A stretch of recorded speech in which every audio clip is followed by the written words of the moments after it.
Good evening, Professor Yue Zhen. Today I'm going to read Emerson's Self-Reliance. My student number is 47. Man is his own star, and the soul that can render an honest and a perfect man. Command all light, all influence, all fate. Nothing to him falls early or too late. Our acts our angels are, or good or ill, our fatal shadows that walk by us still. Cast the bastling on the rocks, suckle him with the show-off's teat, wintered with the hawk and fox, power and speed by hands and feet. I read the other day some verses written by an eminent painter, which were original and not conventional. Always, the soul hears an admonition in such lines, let the subject be what it may. The sentiment they instill is of more value than any thought they may contain. To believe your own thought, to believe that what is true for you in your private heart is true for all men, that is genius. Speak your latent conviction, and it shall be the universal sense, for always the inmost becomes the outmost, and our first thought is rendered back to us by the trumpet of the last judgment.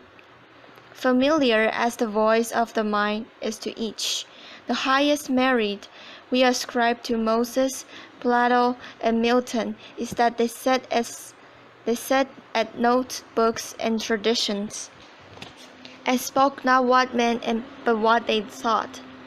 A man should learn to detect and watch that gleam of light which flashes across his mind from within, more than the lustre of the firmament of bards and sages. Yet he dismisses without notice his thought, because it is his. In every work of genius we recognize our own rejected thoughts. They come back to us with a certain alienated majesty. Great works of art have no more affecting lesson for us than this. They teach us to abide by our spontaneous impression with good-humored inflexibility. Than most when the whole cry of voices is on the other side.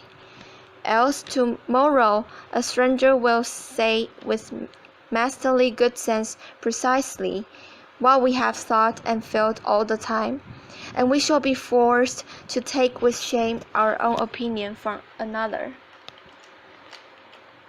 There is a time in every man's education when he arrives at the conviction that envy is ignorance, that imitation is suicide, that he must take himself for better, for worse, as his portion. That thought the wide universe is full of good. No kernel of nourishing corn can come to him but through his toil bestowed on the plot of ground which is given to him to till. The power which resides in him is new in nature, and none but he knows what that is which he can do, nor does he know until he has tried. Not for nothing one face, one character, one fact makes much impression on him, and another none. It is not without pre-established harmony, this sculpture in the memory. The eye was placed where when one ray shall fall, that it might testify of that particular ray. Bravely let him speak the utmost syllables of his confession. We but half express ourselves, and are ashamed of that divine idea which each of us represent.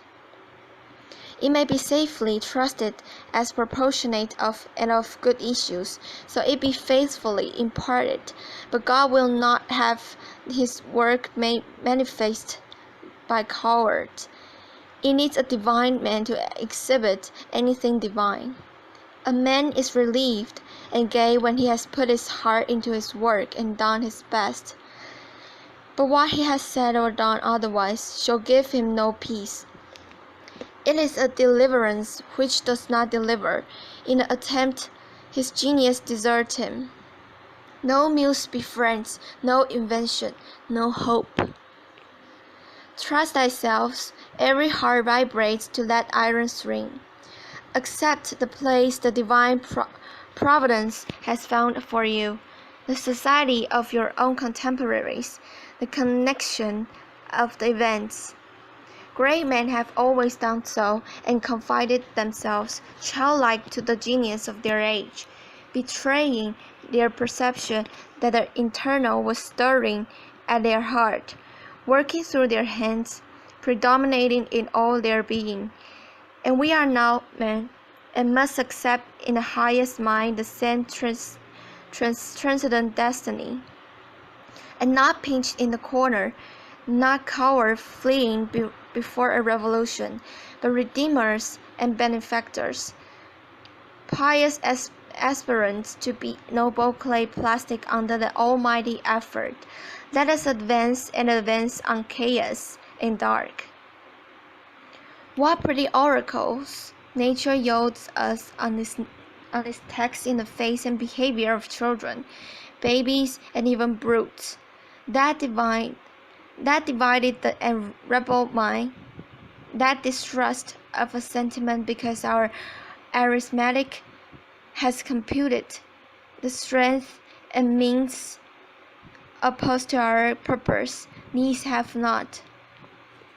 Their mind being whole, their eye is as yet unconquered, and when we look in their faces, we are disconcerted.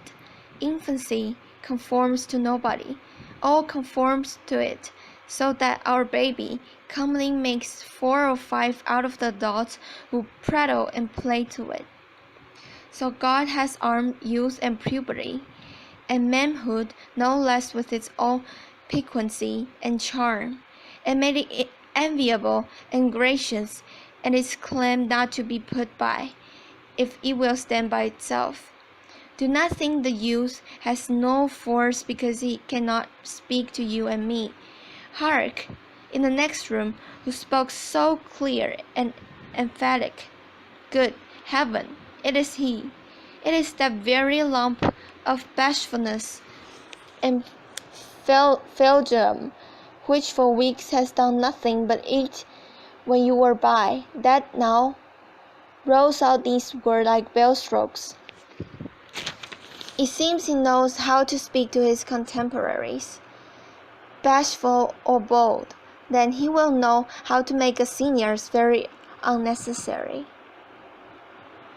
The nonchalance of boys who are sure of a dinner, and would disdain as much as a lord to do or say ought to conciliate one, is the healthy attitude of human nature. How is a boy the master of society?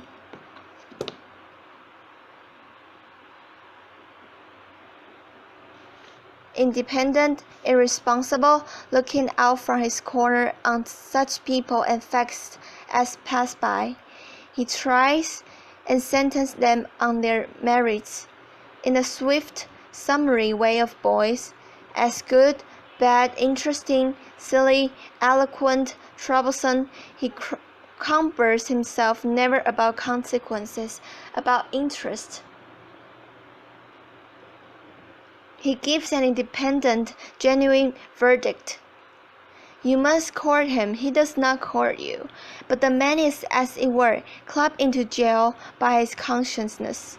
As soon as he has once acted or spoken with eclat, he is a committed person, watched by the sympathy or hatred of hundreds whose affection must now enter into his account. There is no Letha for this. Oh, that he could pass again in his neutral, godlike independence. Who can thus lose all pledge, and having observe again from the same unaffected, unbiased, unbribable, unaffrighted innocent, must always be formidable, must always engage the poet and men's regards. Of such an immortal youth the force would be felt. He will utter opinions on all passing affairs, which being seen to not private but necessary, would sink like darts into the ear of men and put them in fear. These are the voices which we hear in solitude, but they grow faint and inaudible as we enter into the world. Society everywhere is in conspiracy against the manhood of every one of its members. Society is a joint stock company in which the members agree for the better securing of its bread to each shareholder, to surrender the liberty and culture of the eaters. The virtue in most requests is conformity. Self-reliance is its aversion. It loves not realities and creators but names and customs. Whoso would be a man must be a conformist. He who would gather immortal poems must not be hindered by the name of goddess, but must explore if it be goodness. Nothing is at last sacred but the integrity of our own mind. Absolve you to yourself, and you shall have the suffrage of the world. I remember an answer which, when quite young, I was prompted to make to the value adviser, who was wont to importune me with the dear old doctrine of the Church. On my saying, "What have I to do with the sacredness of traditions, if I live wholly from within?" my friend suggested, "But these impulses may be from below, not from above," I applied. "They do not seem to me to be such, but if I am the devil's child, I will leave them from the devil. No law can be sacred to me but that of my nature. Good and bad are but names very readily transferable to that or this. The one right is what is after my constitution, the only wrong what is against it. A man is to carry himself in the presence of all opposition as if everything were titular and ephemeral, but I am ashamed to think how easily we capitulate the badges and names to large societies and dead institutions. Every decent and well-spoken individual affects and sway me more than is right. I ought to go upright and vital, and speak the real truth in all ways. If malice and vanity wear the coat of philanthropy, shall that pass? If an angry by God assume this bountiful cause of abolition, and come to me with this last news from Barbados, why should I say to him, "Go love thy infant, love thy wood-chopper, be good-natured and modest, have that grace, and never manage your hard, uncharitable ambition with this incredible tenderness for black folk 1,000 miles off. Thy love afar is spite at home. Rough and graceless would be such greeting, but truth is handsomer than the affectation of love. Your goodness must have some age to it, else it is none. The doctrine of hatred must be preached as the counteraction of the doctrine of love, when that pures and wines. I shun father and mother and wife and brother when my genius calls me. I will write on the lintels of the door-post, whim. I hope it is somewhat better than whim at last, but we cannot spend the day in explanation. Expect me now to show cause why I seek or why I exclude company. Then again, do not tell me, as a good man did today, of my obligation to put all poor men in good situations. Are they my poor? I tell thee, thou foolish philanthropist, that I grudge the dollar, the dime, the cent I give to such men as do not belong to me and to whom I do not belong. There is a class of persons to whom, by all spiritual affinity, I am bought and sold, for then I will go to prison, if need to, but your miscellaneous popular charities, the education at college of fools, the building of meeting houses to the vain end to which many now stand, alms to short, and the thousandfold relief societies. Now I confess with shame I sometimes succumb and give the dollar. It is a wicked dollar, which by and by I shall have the manhood to withhold. Virtues are in the popular estimate rather than exception than the rule. There is the man and his virtue. Men do what is called a good action, as some piece of courage or charity, much as they would pay a fine expiation of daily non-appearance on parade. Their works are done as an apology or extenuation of their living in the world, as invalids and the insane pay a high board. Their virtues are penances. I do not wish to expiate, but to live. My life is not an apology, but a life. It is for itself and not for spectacle. I much prefer that it should be of a lower strength, so it be genuine and equal, than that it should be glittering and unsteady.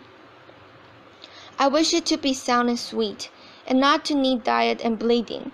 My life should be unique. It should be an alms, a battle, a conquest, a medicine. I ask primarily evidence that you are a man, and refuse this appeal from the man to his action. I know that for myself it makes no difference whether I do or forbear those actions which are reckoned excellent. I cannot consent to pay for a privilege when I have intrinsic right. Few and mean as my gifts may be, I actually am, and do not need far my own assurance or the assurance of my fellows and secondary testimony. What I must do is all that concerns me, not what the people think.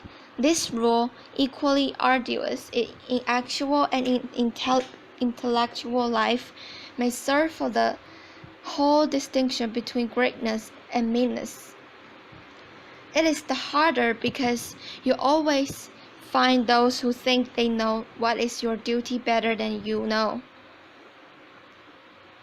It is easy in the world to live after the world's opinion. It is easy in solitude to live after our own. But the great man is he who in the midst of the crowd keeps with perfect sweetness the independence of solitude. The objection to conforming to usages that have become dead to you is that it scatters your force, it loses your time and blurs the impression of your character. If you maintain a dead church, contribute to the dead Bible Society, vote with the great party either for the government or against it, spread your table like base housekeepers. Under all these screens, I have difficulty to detect the precise man you are. And of course, so much for it is withdrawn from your proper life. But do your thing, and I shall know you. Do your work, and you shall reinforce yourself. A man must consider what a blind man's bluff to this gain of conformity.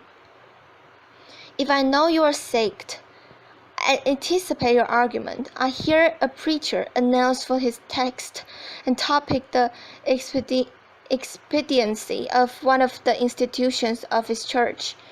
Do I not know beforehand that not possibly can he say a new and spontaneous word? Do I not know that with all this ostentation of examining the grounds of the institution, he will do no such thing? Do I not know that he is pledged to himself not to look but at one side, the permitted side, not as a man but as a parish minister? He is a retained attorney, and these heirs of the bench are the emptiest affection. Well, most men have bound their eyes with one or another handkerchief, and attached themselves to some one of these community of opinions. This conformity makes them not false in a few particular authors of a new lie, but false in a particular. Their every truth is not quite true. Their two is not the real two. Their four not the real four. So that every word they said triggering us, and we know not where to begin to set them right. Meantime, nature is now slow to equip us in the prison uniform of the party to which we adhere. We come to wear one cut of face and figure, and acquire by degree and gentleness a shining expression. There is a mortifying experience in particular, which does not fail to wreak itself also in the general history. I mean, the foolish face of praise. The forced smile which we put on in company, where we do not feel at ease, in answer to conversation which does not interest us.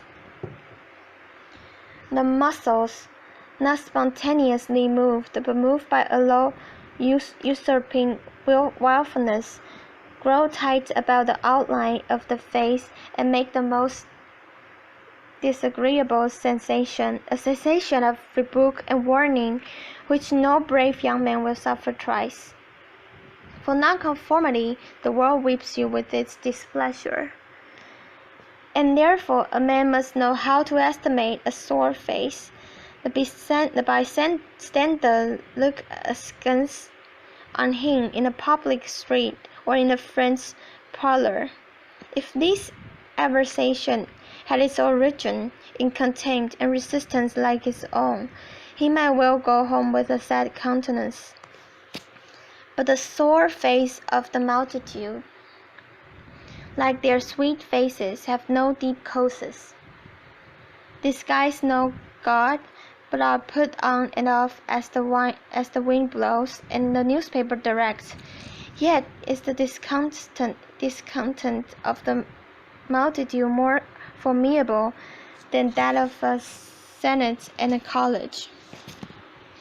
It is easy enough for more formidable than that of a senate and a college. Their rage is decorous and prudent, but they are timid as being very vulnerable themselves. But when to their feminine rage and indignation of the people is added, when the ignorance and the poor are aroused, when the unintelligent brute force, the light at the bottom of society is made to grow and mow.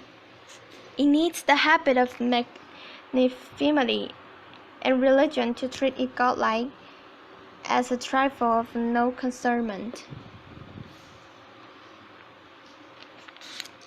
The other terror that scares us from self-trust is our consistency, a reverence of our past act or word, because the eyes of others have no other data for computing our orbit than our past acts, and we are those to disappoint them. But why should you keep your head over your shoulder? Why drag about this monstrous corpse of your memory, lest you contradict somewhat you have stated in this and that public place?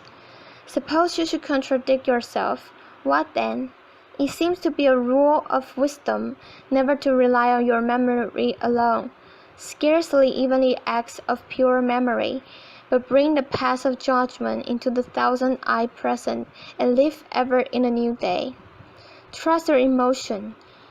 In your metaphysics you have denied personality to the deity, yet when the devout motions of the soul come, yield to the heart and life, though they should clothe God with shape and color, leave your theory as Joseph his coat in the hand of his harlot, and flee.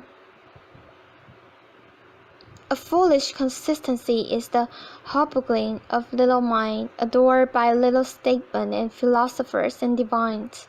With consistency, a great soul has simply nothing to do. He may as well concern himself with his shadow on the wall. Out upon your guarded lips, sew them up with pack's red dew. Else, if you would be a man, Speak what you think today in words as hard as cannon balls, and tomorrow speak tomorrow things in hard words again. Though it contradicts everything you said today, then exclaim, the aged ladies, you shall be sure to be misunderstood.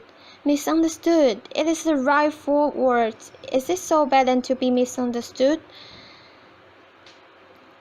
Pythagoras was misunderstood, and Socrates, and Jesus, and Luther, and Copernicus, and Galileo, and Newton, and every pure and wise spirit that ever took place. To be great is to be misunderstood.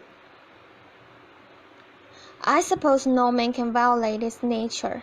All the sallies of his will are rounded in by the law of his being, as the inequalities of Andes and Himalaya are insignificant in the curve of the sphere. Nor does it matter how you go and try him. A character is like an acrostic or Alexandrian stanza, reading forward, backward, or across. It still spells the same thing. In this pleasing contrite wood life which God allow me, let me record day by day my honest thought without prospect and retrospect, and I cannot doubt it will be found symmetrical, though I mean it not, and see it not. My book should smell of pines and resound with the hum of insects. The swallow over my wing should interweave that thread and throw he carries in his bill into my web also. We pass for what we are. Character teaches above our wills. Men imagine that they communicate their virtue or vice only by overt action, and do not see that virtue or vice emits a breath every moment. Fear never, but you shall be consistent in whatever variety of actions, so they be each honest and natural in their hour. For of one will the action will be harmonious, however unlike they seem. These varieties are lost sight of when seen at a little distance, at a little height of thought. One tendency unites them all. The voyage of the best ship is zigzag line of 100 tacks. This is only microscopic criticism. See the line from a sufficient distance, and it strengthens itself to the average tendency. Your genuine action will explain itself and will explain your other genuine action. Your conformity explains nothing. Act sanely, and what you have already done sanely will justify you now. Greatness always appeals to the future. If I can be great enough now to do right and score nice, I must have done so much right before as to defend me now. But it now it will do right now, always score appearance, and you always may. The force of character is cumulative. All the foregone days of virtue work their health into this.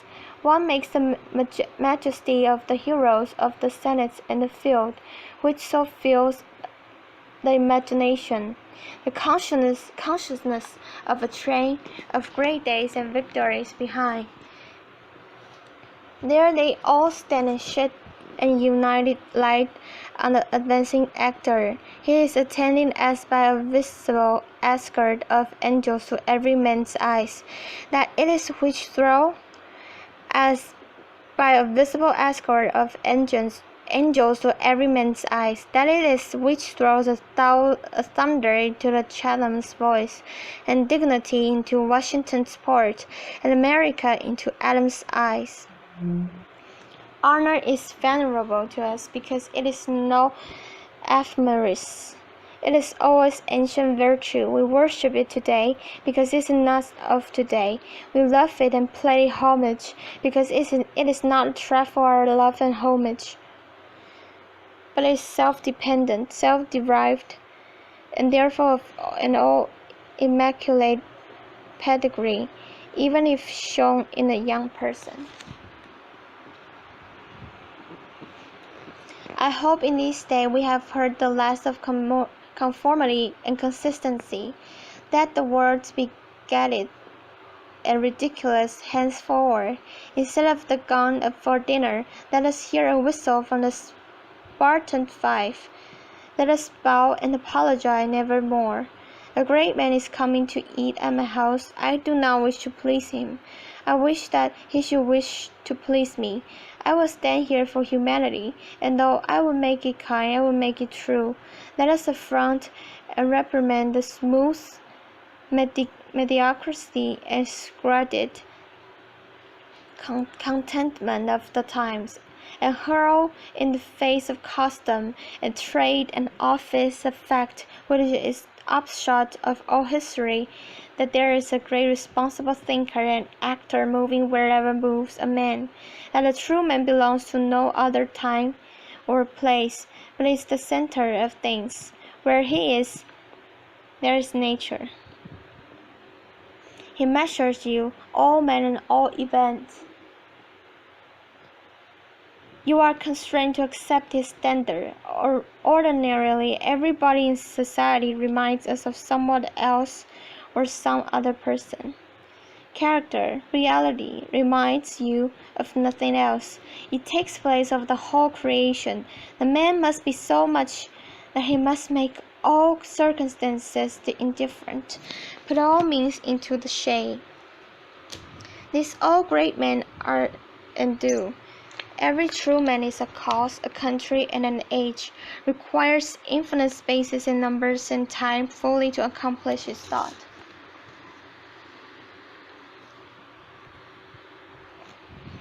And posterity seem to follow his step as a procession. A man Caesar is born, and for ages after we have a Roman Empire, Christ is born, and millions of minds so grow and cleave to his genius that he is confounded with virtue and the possible man, and institution is a lengthened shadow of one man, as the Reformation of Luther, Quarterism of Fox, Methodism of Wesley, abolition of Clarkson, Scipio, Milton called the height of Rome. And all history resolved itself very easily into the biography of a new, stout, and earnest person. Let a man now know his worth and keep things under his feet.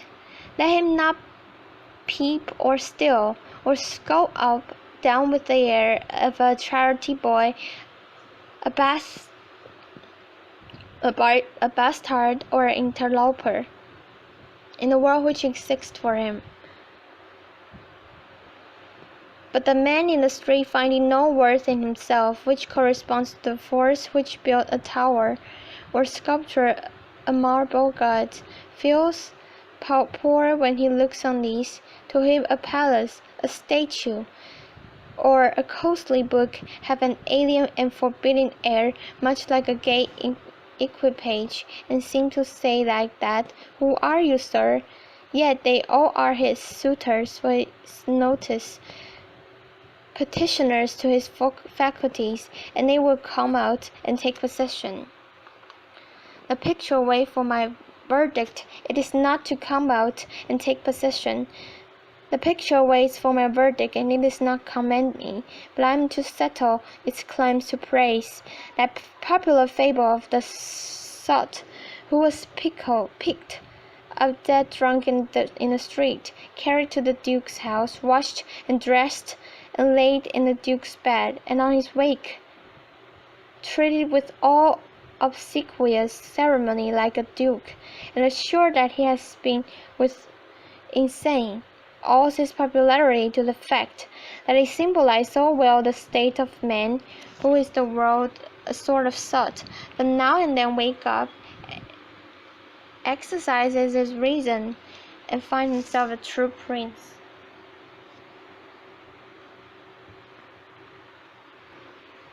Our reading is mendicant and sycophantic.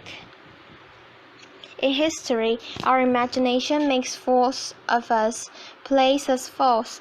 Kingdom and lordship, power and estate are a guardian vocabulary. than Private John and Edward in a small house and common day's work. But the things of life are the same to both. The sum total of both is the same. Why all this difference to Alfred and Skanderbeg and Gustavus? Suppose they were virtuous, did they wear out virtue? A great stake depends on your private act today, as follow their public and renowned steps. When private men shall act with vast view, the lustre will be transformed from an action of kings to those of gentlemen. The world has indeed been instructed by its king, who has so magnetized the eyes of nations. It had been told by the colossal symbol of mutual reverence that is due from man to man. The joy, loyalty with which men have everywhere suffered the king, the noble, and the great procurator to walk among them by a law of himself, make his own scale of men and things, and reverse theirs, pay for benefits not with money but with honor, and represent the law of in his person of the hieroglyphic by which they obscurely signify their consequences of their own right and commonness, the right of everyone.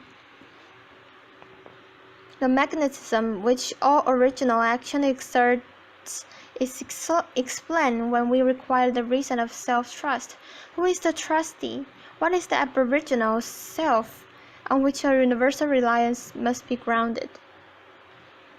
What is the nature and power of that sense baffling star without parallax, without calculable elements,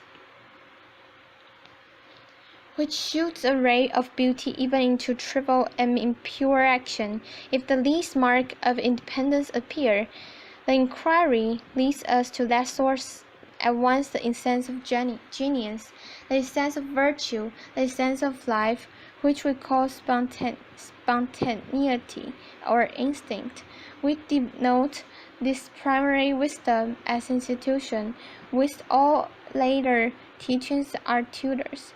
In that deep force, the last fact behind which analysis cannot go, all things find their common origin. For the sense of being which in calm hours rises, we know now how, in the soul, is not diverse from things, from space, from light, from time, from men, but are one with them, and proceed obviously from the same source when their life and beings also proceeds. We first share the life by which things exist, and afterwards see them as appearances in nature, and forget that we have shared their cause. Here is the fountain of action and the function of thought. Here are the lungs of that inspiration which gives man wisdom, of that inspiration of man which cannot be denied without impiety and atheism. We lie in the lap of immersed intelligence, which make us origin of its activity and receivers of its truth. When we discern justice and we discern truth, we do nothing of ourselves but allow a passage to its being. If we ask whence it comes, if we seek to pry into the soul that causes, all metaphysics, all philosophy is at fault. Its presence or its absence, in all we can confirm. Every man discerns between the voluntary acts of his mind and his involuntary perception, and to his involuntary perception he knows a perfect respect is due. He may err in the expression of them, but he knows that these things are so that they not be disputed. All my willful action and acquisition are but roving. The most trivial reverie, fantasy, native emotion are domestic and divine. Thoughtless people contradict as readily the statement of perception as of opinions, and rather much more readily, for they do not distinguish between perception and notion. They fancy that I choose to see this or that thing, but perception is not whimsical but fatal. If I see trade, my children will see after me. And in course of time, all mankind, although it may chance that no one has seen it before me, for my perception of it is so much effect as the sun. The relations of soul to the divine spirit are so pure that it is profane to seek the interposed help. It must be that when God speaks, he should communicate not one thing, but all things, should fill the world with his voice, should scatter forth like nature, time soar from the center of the present thought. And new date and new create the whole. Whenever a mind is simple and receives the divine wisdom, then all things pass away. Means teachers, text, temples fall. It lives now and absorbs past and future in the present hours. All things are made sacred by relation to it, one thing as much as another. All things are dissolved to their center by their cause, and the universal miracle petty, and particular miracle disappear. This is and must be, if therefore a man claim to know and speak of God and carry you backward to the phraseology of some old modern nation in another country, in another world, believe it not, is the acorn better than the oak which is its fullness and completion? Is the parent better than the children into whom he has cast his ripening being? Whence then the ship of the past? The centuries are conspirator against the sanity and majesty of the soul. Time and space are both like sociology colors which the eyes make, but the soul is light. Where it is today, where it was, it ought. The history is an intersoul. It's an impertinence and injury. If it be anything more than a trivial apology of parable of my being is becoming.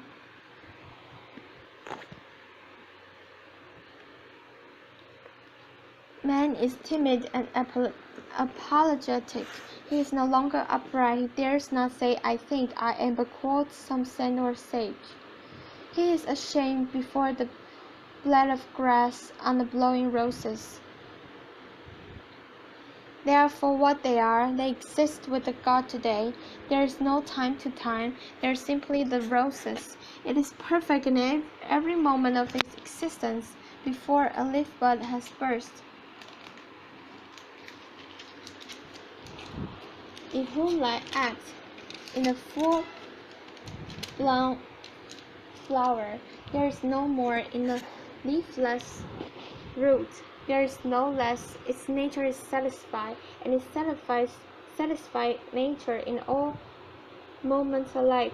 There is no time to it, but man postpones or remembers. He does not live in the present, but with reverted eyes lamps on the past. Or heedless of the riches that surround him, stand on tiptoe to foresee the future. He cannot be happy and strong until he too lives with nature, in the present above time. This should be plain enough. You see what strong intellects dare not yet hear God himself, unless he speaks to the phraseology of I know not what David or Jeremiah or power, we should not always set so great a price of a few texts on a few lines. We are like children who repeated by rote of sentence of Grandon and Tudor. And as they grow older of the men of talent and characters they chance to see, painfully recollecting to exact word they spoken, afterward, when they come into the point of the view, which those had been uttered, these saying they understand them, they will be late, and we will be let the world go, for at any time they can use word as good when occasion comes. So was it with us, so will it be? If we proceed, if we live truly, we shall see truly. It is then easy for the strong man to be strong, as it is for the weak to be weak. When we have new perception, we should gladly disturb the memory of its hoarded treasure as all rubbish. When a man lives with God, his voice should be as sweet as the murmur of the brook and the rustle of the corn.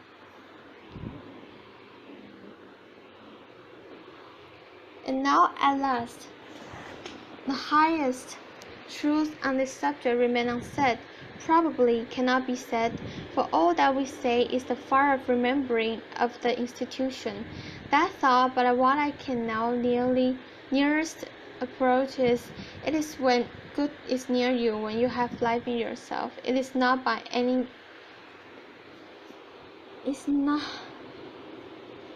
known or appointed way when you have life in yourself. It is not by any known or you should not discern the footprint of any other. You should not see the face of man. You should not hear any name. The way, the thought, the good shall be wholly strange and new. It shall exclude all other being. You take the way from man and not to man. All persons that ever exist and its fugitive ministers, there shall be no fear in it. Fact and hope alike beneath it. Ask nothing. There is something somewhat low even in hope. We are then in vision. There is nothing that can be called gratitude nor properly joy. The soul is raised over passion, is seen identity and eternal cohesion. It is a perceiving that truth and right are, hence it becomes a tranquility out of the knowing that all things goes well. Vast space of nature, the Atlantic Ocean, the South Sea, vast interval of time, years, century, are of no account. This which I think and feel underlay that former state of life and circumstances as it does underlie my present, and will always all circumstance and what is called life and what is called death. Life only avail not to having lived. Power ceased in the instant of response. It resides in the morning of transition from the past to a new state, in the shooting of the gulf, in the darting of the aim. This one fact the world hates, that this soul becomes that forever degrades the past, turn all riches to poor, to poverty, all reputation to a shame, confounds the saint with the rock, shoves Jesus and Judas equally aside. Why they do we prayed out of self-reliance? Inasmuch as the soul is present, there will be power, not confident, but agent. To talk of reliance is a poor external, I was self-speaking, speaking rather than that which relies, which works and is Who has more soul than I? And master me thought he should not raise his finger. Round him I must resolve by the grave, by the gravitation of spirit. Who has less? I rule with like facility.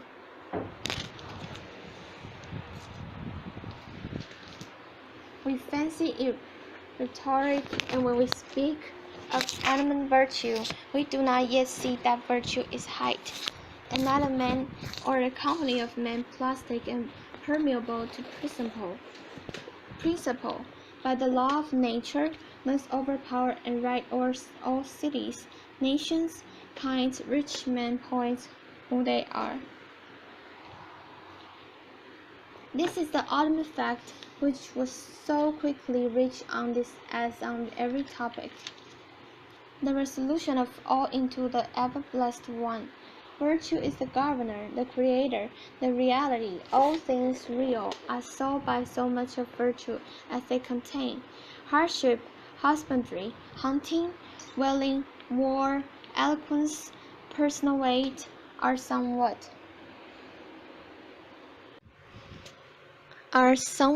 and engage my respect as examples of the soul's presence and impure action. I see the same law working in the nature for conservation and growth. The poise of a planet, the bended tree recovering itself from the strong wind, the vital resources of every vegetable and animals are also demonstrations of the self-sufficing, and therefore self-relying soul. All history, from its highest to its trivial passages, is the various record of this power. Thus, O concentrates, let us not rove, let us sit at home with the cause. Let us stun and astonish the intruding rabble of men and books and institutions by the simple declaration of the divine fact. Bid them take the shoes from off their feet, for God is here within. Let our simplicity judge them, and our docility to our own law demonstrate the poverty of nature and fortune beside our native riches. But now we are a mob.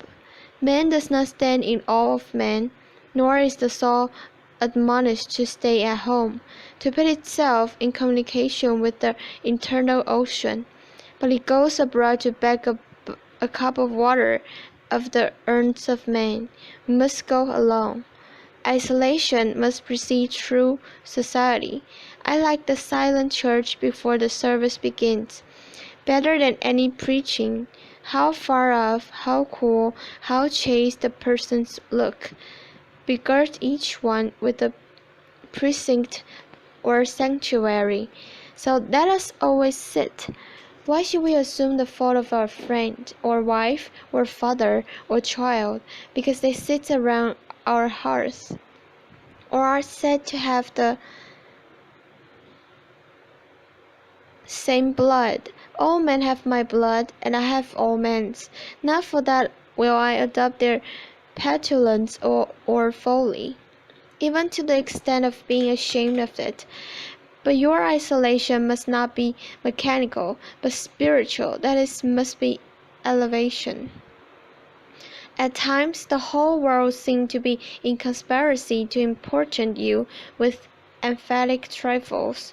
Friend, client, child, sickness, fear, want, charity, all knocked at once at thy closet door and said, Come out unto us. Do not spill thy soul. Do not all descend. Keep thy state. Stay at home in thine own heaven.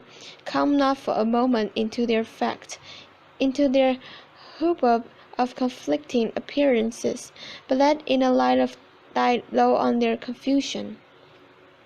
The power men possess to annoy me, I give them by a weak curiosity. No man can come near me but through my act. What we love that we have, but by desire we bereaved ourselves of the love. If we cannot at once rise to the sanctities of obedience and faith, let us at least resist our temptations. Let us enter into the state of war, to wake Thor and Woden, courage and constancy in our Saxon breast. This is to be done in our smooth time by speaking the truth. Check this lying hospitality and lying affection.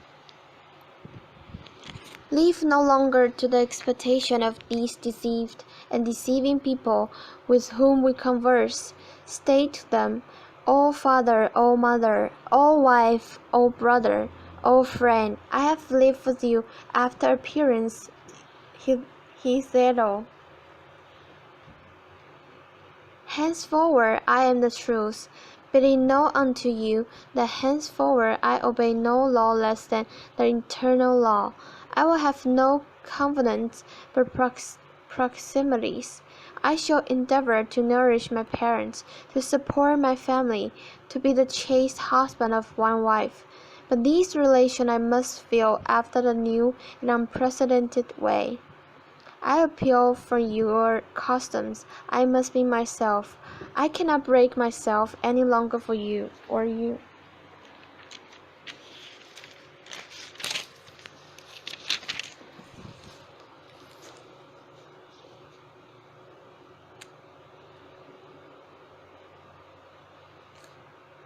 If you can love me for what I am, we shall be the happier. If you cannot, I will still seek to deserve that you should. I must be myself. I will not hide my taste or aversion. I will so trust that what is deep is holy, that I will do strongly before the sun and moon whatever inly rejoices me, and the heart appoints. If you are noble, I will love you. If you are not, I will not hurt you and myself by hypocritical attentions. If you are true, but not in the same truth with me, cleave to your companions. I will seek my own. I do this not selfishly, but humbly and truly. It is alike your interest and mine, and all men's, however long we have dwelt in lies, to live in truth. Does this sound harsh today? You will soon love what is dictated by your nature as well as mine, and if we follow the truth, it will bring us out your nature as well as it will bring us out safe at last. But so you may give these friends pain. Yes.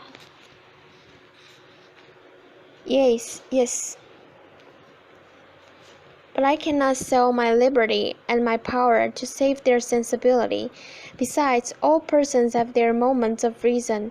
When they look out into the region of absolute truth, then will they justify me and do the same thing.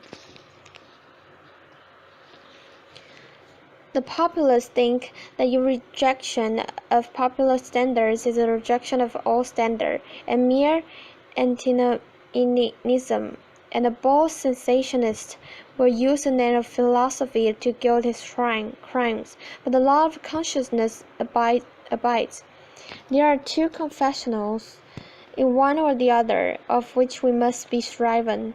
You may fulfill your round of duties by clearing yourself in a direct or in a reflex way. Consider whether you have satisfied your relationship to father, mother, cousin, neighbor, town, cat, and dog, whether any of these can upbraid you. But I may also neglect this reflex standard, and absolve me to myself. I have my own stern claims in perfect circle. It denies the name of duty to many offices that are called duties. But if I can discharge its debt, it enables me to dispense with the popular's code. If anyone imagines that this law is lax, let him keep its commandment one day, and truly it demands something godlike in him, who has cast off the common motives of humanity, and has ventured to trust himself for a taskmaster. High be his heart, faithful his will, clear his sight, that he may in good earnest to be doctrine, society, low to himself, that a simple purpose may be to him as strong as iron necessity to the others. If any may consider the present aspect of what is called by distinction society, he will see the need of these ethics. The sinew and heart of man seem to be drawn out, and we are become timorous, despondent whimperers. We are afraid of truth, afraid of fortune, afraid of death, and afraid of each other. Our age yields no great and perfect person. We want men and women who shall renovate life and our social state. But we see that most natures are insolvent, cannot satisfy their own want, have an ambition out of all portion to their practical forces, and so do lean and back day and night continually. Our housekeeping is mendicant. Our art, our occupations, our marriages, our religion, we have not chosen, but society have chosen for us. We are parlor soldiers, the rock battle of fate, where strength is born, we shun. If our young men miscarry in their first enterprises, they lose all heart. If the young merchant fails, men say he is ruined. If the finest genius studies at one of our colleges and is not installed in an office within 1 year afterward in the cities or suburbs of Boston or New York, it seems to his friend and to himself that he is right in being disheartened and in complaining the rest of his life. A sturdy lad from New Hampshire or Vermont, who in turn tries all the professions, who timid, farmers, peddlers, keeps at school, preach, edits a newspaper, goes to Congress, buys a township, and so forth, in successive years, and always, like a cat, falls on his feet, is worth 100 of these city dolls. He walks abreast with his day, and feels no shame in not studying a profession, for he does not postpone his life, but lives already. He has not one chance, but 100 chances. Let a story arise. Who shall reveal the resources of men and tell men they are not leaning widows, but can and must detach themselves, that with the exercise of self-trust, new powers shall appear, that a man is the world made flesh, born to shed healing to the nations, that he should be ashamed of our compassion, and that the moment he acts for himself, tossing the laws, the books, idolatries, and customs out of the window, we pity him no more, but thank and revere him, and that teachers should restore the life of man to splendor and make his name dear to all history. It is easy to see that a greater self-reliance, a new respect for the divinity in man, must work a revolution in all the offices and relations of men, in their religion, in their education, in their pursuits, their modes of living, their associations, in their property, in their speculative views. 1. In what prayers do men allow themselves? That which they call a holy office is not so much as brave and manly. Prayer looks abroad and asks for some foreign addition to come through some foreign virtue, and loses itself in endless mazes of natural and supernatural, and mediatorial and miraculous. Prayer that craves a particular commodity, anything less than all good, is vicious.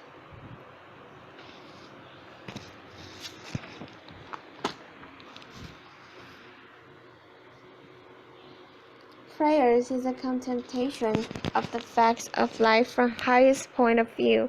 It is a soliloquy of a beholding a jubilant soul. It is the Spirit of God pronounces His works good, but prayer as a means to effect a private end is theft and meanness. It supposed dualism and not unity in nature and consciousness. As soon as the man is at one with God, he will not beg. He will then see prayer in all action, the prayer of the farm kneeling in his field to weed it, the prayer of the rower kneeling with the stroke of his oar. A true prayer hurls around nature, though for cheap ends. In Fletcher Bourgeois, when admonished to inquire the mind of the God at all date, replies, His hidden meaning lies in our endeavors. Our valors are our best gods.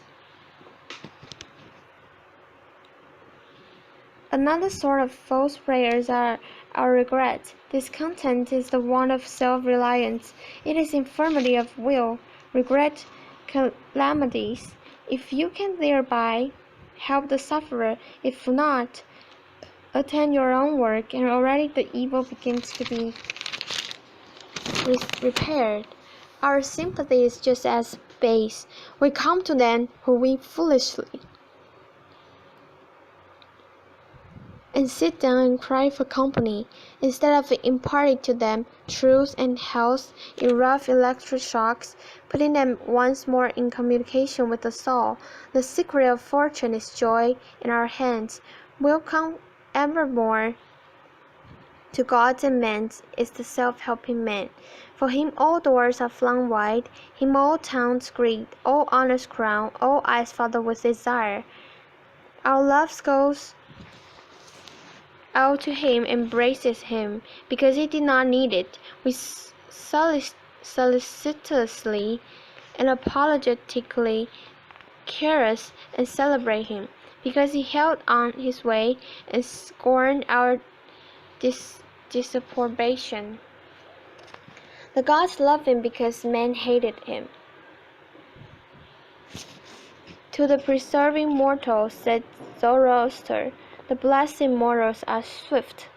As men's prayers are a disease of the will, so are their creeds a disease of the intellect. They say with those foolish Israelites, Let not God speak to us, lest we die. Speak thou, speak any man with us.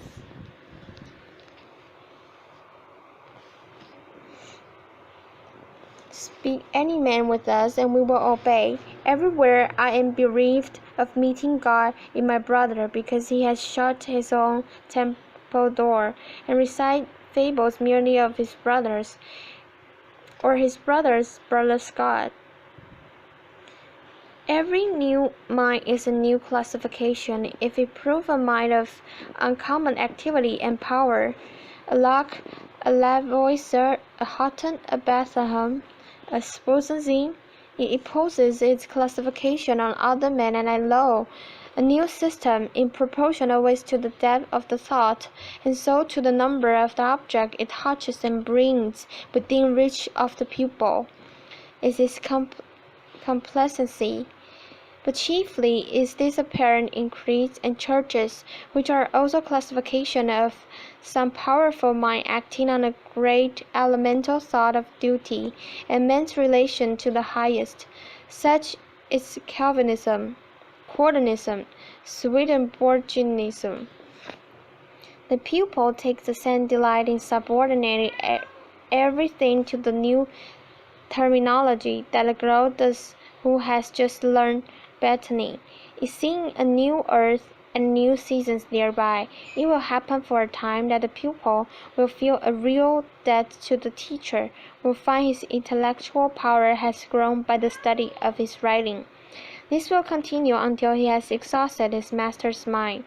But in all unbalanced mind, the classification is idolized, passed for the end, and not for speedily exhaustible means, so that the wall of the system blend to their eye in the remote horizon with the wall of the universe. The luminaries of heaven seem to then hung on the ark their master built. They cannot imagine how you alien have any right to see. How you can see, it must be somehow that you stole the light from us. They do not yet perceive that, like unsystematic, indomitable, will break into any cabin, even into theirs. Let them chirp a while and call it their own. If they are honest and do well, presently their neat new pinfold will be too straight and low, will crack, will lean, will rot and vanish, and the immortal light, all young and joyful, million-orbed, million-colored, will beam over the universe as on the first morning. 2. It is for want of self-culture that the idol of traveling, the idol of Italy, of England, of Egypt, remains for the all-educated Americans. They who make England, Italy, or Greece venerable in imagination. These so not by rambling around creation as a moth around a lamp, but by sticking fast where they were, like an axis of the earth. In many hours we feel that the duty is our place, and that the merry men of circumstance to follow as they may. The soul is no traveller. The wise man stays at home with the soul, and when his necessities, his duties, on any occasion call him from his house or into foreign land, he is at home still, and is not getting abroad for himself, and shall make men sensible by the expression of his countenance, that he goes the missionary of wisdom and virtue, and visits cities and men like the sovereign, not like the interloper or a valet. I have no churlish objection to the church navigation of the globe for the purpose of art, of study, and benevolence, so that the man is first domesticated, or does not go abroad with the hope of finding somewhat greater than he knows. He who travels to be amused, or to get somewhat which he does not carry, travels away from himself, and grows old even in youth among old things. In Thebes, in Palmyra, he is well, and might have become old and dilapidated as they. He carries ruins to ruins. Traveling is a fool's paradise. We owe to our first journeys the discovery that place is nothing. At home I dream that at Naples, at Rome, I can be intoxicated with beauty, and lose my sadness. I pack my trunk, embrace my friend, embark on the sea, and at last wake up in the Naples. And there beside me is the stern fact, the sad self, unrelenting, identical, that I fled from. I seek the Vatican and the palaces. I affect to be intoxicated with sights and suggestions, but I am not intoxicated. My giant goes with me wherever I go. 3. But the rage of traveling is itself only a symptom of a deeper unsoundness affecting the whole intellectual action. The intellect is vagabond, and the universal system of education relentless. Our mind travel when our bodies are forced to stay at home. We imitate, and what is imitation but the traveling of the mind?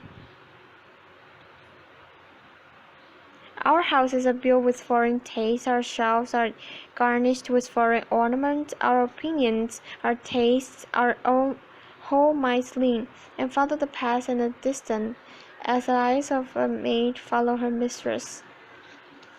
The soul creates the art wherever they have flourished. It was in his own mind that the artist saw his model.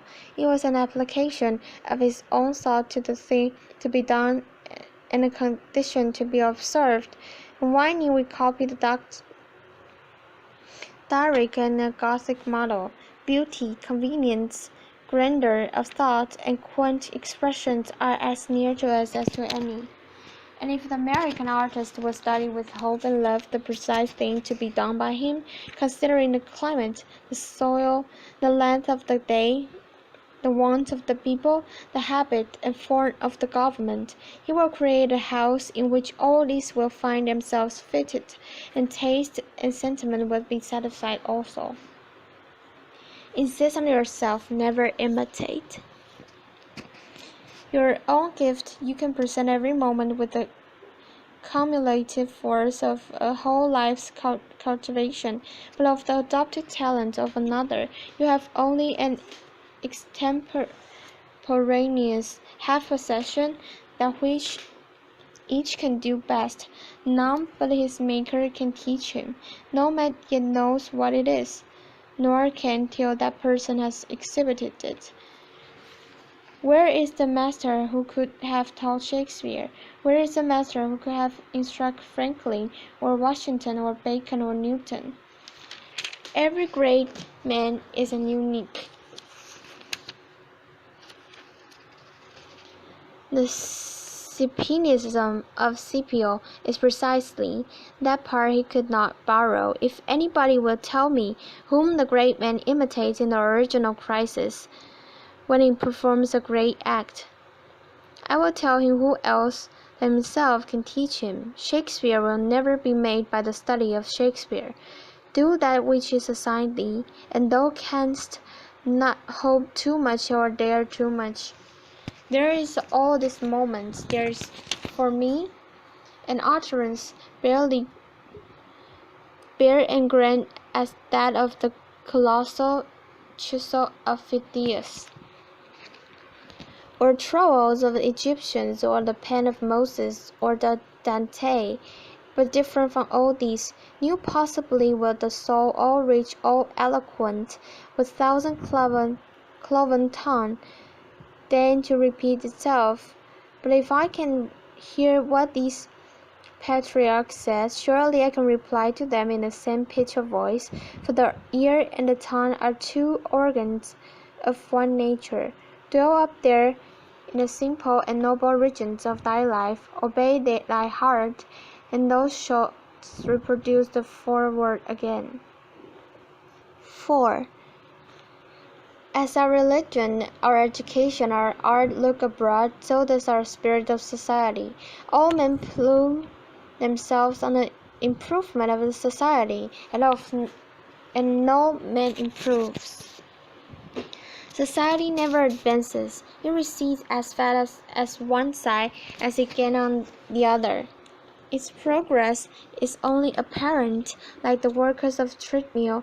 It undergoes continual changes. It is barbarous. It is civilized. It is Christianized. It is rich. It is scientific. But this change is not amelioration. For everything that is given, something is taken. Society acquires new arts and loses all instincts. What a contrast between the well-clad, reading, writing, thinking American, with a watch, a pencil, and a bill of exchange in his pocket, and the naked New Zealander whose property is a club, a sphere, a mat, and an undivided 20th of shed to sleep under. But compare the health of the undivided 20th of the shade of sleeps under. But compare the health of the two men, and you shall see that his aboriginal strength, the white man, has a day. For everything that is given, something is taken. Society acquires new art and loses all instinct. What a contrast between the well-clad, reading, writing, thinking American with a watch, a pencil, and a bill of exchange in his pocket, and the naked New Zealander, whose property is a club, a pier, a mat, and an undivided 20th of a shade to sleep under. But compare the health of the two men, and you shall see that his aboriginal strength a white man has lost. If the traveler tells truly, strike the savage with a broad axe, and in a day or two the flesh shall unite and heal as if you struck the blow into soft pitch, and the same blow shall send the white to his grave. The civilized man has built a coach, but has lost the use of his feet. It is supported on crutches. but lose so much support of miracle. He has got a fine, genuine watch, but he has lost the skill to take the hour by the sun, a Greenwich nautical almanac he has, and so being sure of the information when he wants it, the man in the street does not know a star in the sky, the solstice he does not observe, the equinox he knows as little, and the whole bright calendar of the year is without a dial in his mind. His notebooks impair his memories, his libraries overload his wit, the insurance office increases the number of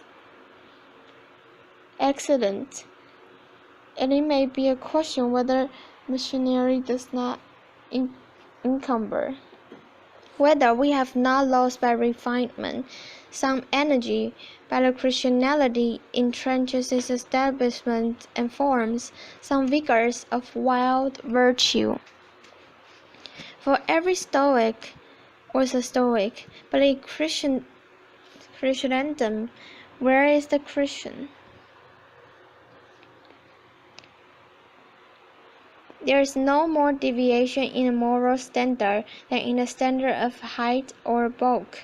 No greater men are now than ever were, but singular equality may be observed between the great men of the first and of last ages. Nor can all the science, art, religion, and philosophy of the 19th century avail to educate greater men than Plutarch's heroes. 3 or 4 and 20 centuries ago, not in time is the race progressive. Phocion, Socrates, Anaxagoras, Diogenes are great men, but they leave no class. He who is really of their class will not be called by their name, but be wholly his own man, and in his turn a founder of a sect. The art and invention of each period are only its costume, and do not invigorate men. The harm of the improved machinery may compensate its good. Hudson and Bering accomplished so much in their fishing boat as to astonish Parry and Franklin, whose equipment exhausted the resources of science and art. Galileo, with an opera glass, discovered a more splendid series of facts than any one since. Columbus found a new world in an undertake boat. It is curious to see the periodical disuse and perishing of means of machinery, which were introduced without laudation a few years or centuries before. The great genius returned to essential man.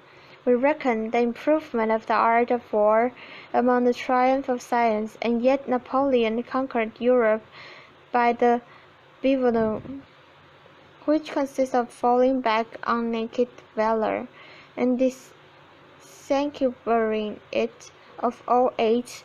The emperor held it impossible to make a perfect army, say last cases, without abolishing our arms, magazines, commissionaries, and carriages until, in imitation of Roman custom, the soldier should receive his supply of corn, grind it into his handmill, and bake his bread himself. Society is a wave. The wave moves onward, but the water of which it is composed does not. The same particle does not rise from the valley to the ridge. Its unity is only phenomenal.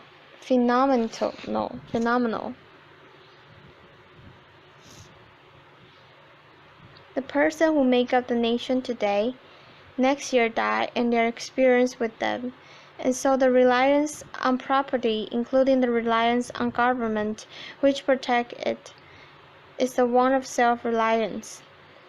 Men have looked away from themselves, and I think so long that they have come to esteem what they call the soul's progress, namely the religious, learned, and civil institution, as guard of property, and they deprecate assaults on these because they feel them to be assaults on property.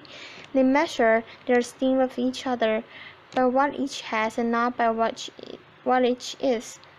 But a cultivated man becomes ashamed of his poverty, ashamed of what he has, out of new respect for his being.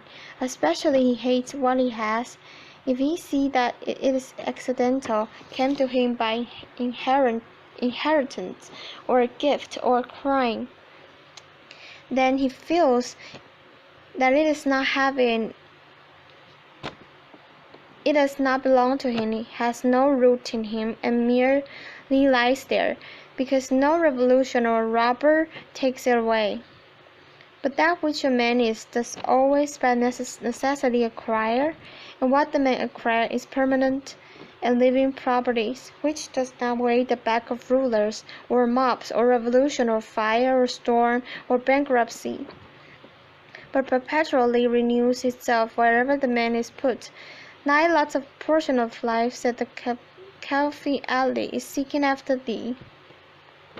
Therefore be at rest from seeking after it. Our dependence on these foreign goods leads us to our slavish respect for numbers. The political parties meet in numerous conventions, the greater the concourse, and with each new uproar of announcement. The delegation from Alex, the Democrats from New Hampshire, the Whigs of Maine, the young patriot feel himself stronger than before by a new thousand of eyes and arm. In like manner, the reformers summoned conventions, and voted and resolved in multitude, but not so. All friend with the God deigned to enter and inhabited too, but by a method precisely the reverse. It is only as a man put off from himself all external support, and stands alone, that I see him to be strong and to prevail. He is weaker by every recruit to his banner. Is not a man better than a town? Ask nothing of man, and in the endless mutation, though only firm column must presently appear the upholder of all that surrounds thee. He who knows that power is in his soul, that he is weak only because he has looked for good out of him and elsewhere, and so perceiving, throws himself unhesitatingly on his thought, instantly rises himself, stands in the erect position, commands his limb, works miracles, just as the man who stands on his feet is stronger than the man who stands on his head. So use all that is called fortune. Most men gamble with her, and gain all and lose all, as the wheel rolls, but do thou leave as unlawful these winnings, and deal with cause and effect. The chancellors of God in the will work and acquire, and thou hast chained the wheel of chains, and shalt always drag her after thee. A political victory, a rise of rent, the recovery of your sick, or the return of your absent friend, or some other quite external event, raises your spirits, and you think good days are preparing for you. Do not believe it. It can never be so. Nothing can bring you peace but yourself. Nothing can bring you peace but the triumph of principle.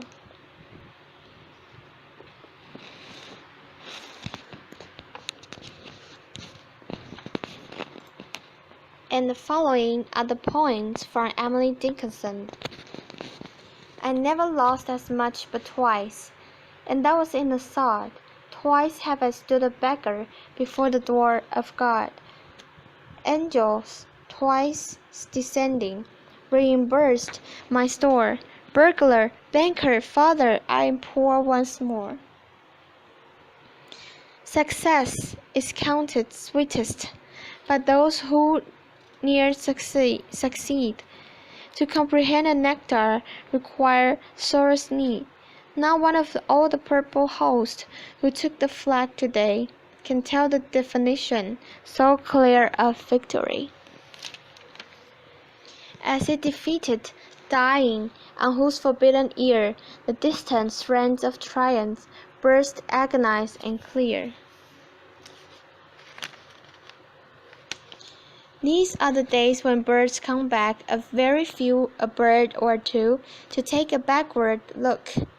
These are the days when skies resume the all-sufficeries of June, a blue and gold mistake.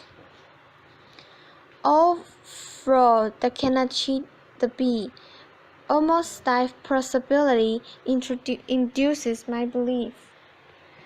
Till ranks of seeds their witness bear, and softly through the altered air hurries a timid leaf. All sacrament of a summer days, all last communion in a haze, permit a child to join, thy sacred emblems to partake, thy consecrated bread to take, and thy immortal wine.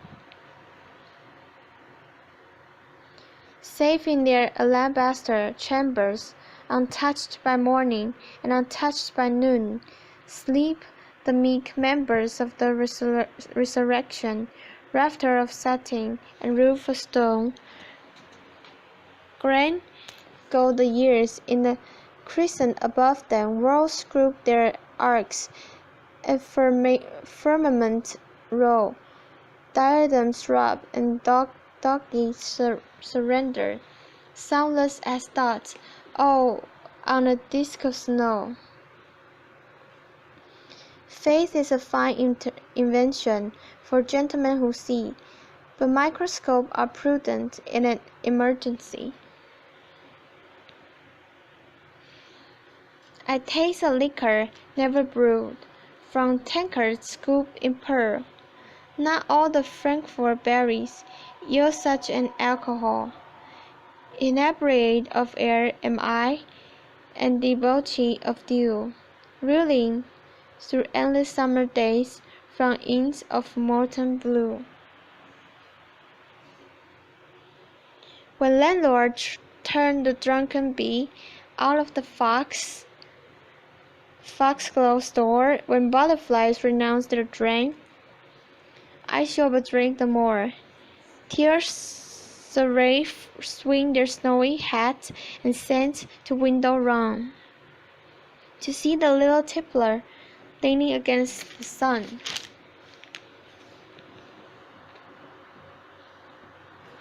Some keep the Sabbath going to church. I keep it, staying at home, with a bublink for the crosser and an orchard for a doom. God preaches, a noted clergyman, and the sermon is never long, so instead of getting to heaven at last, I'm going all alone. A clock stopped, not the Mendels. Genova's farthest skill can't put the pulpit bowling, that just now dangled still, and all came on a trinket, the figures hunched with pain, then quivered out of decimals into degreeless noon. It will not stir for doctors, this pendulum of snow. The shopman importunes it, while cool concernedness know.